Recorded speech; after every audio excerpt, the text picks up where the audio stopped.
વડોદરામાં સિગારેટની ફેક્ટરી લગાડવા માટે લાયસન્સ આપવાના નામે 65 લાખની છેતરપિંડી કરનાર માજીદ ખાન પઠાણની સયાજીગંજ પોલીસે કરી ધરપકડ।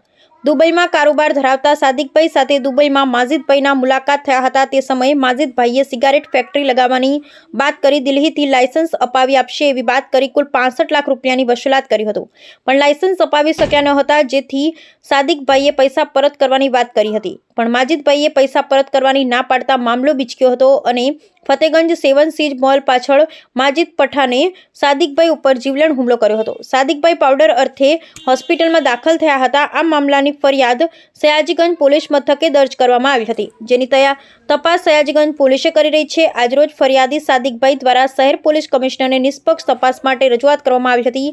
શહેર પોલીસ કમિશનર દ્વારા નિષ્પક્ષ તપાસની બાહેધરી આપવામાં આવી, ત્યારબાદ સયાજીગંજ પોલીસે આરોપી માજીદ ખાનની ધરપકડ કરી આગળની તપાસ હાથ ધરી છે।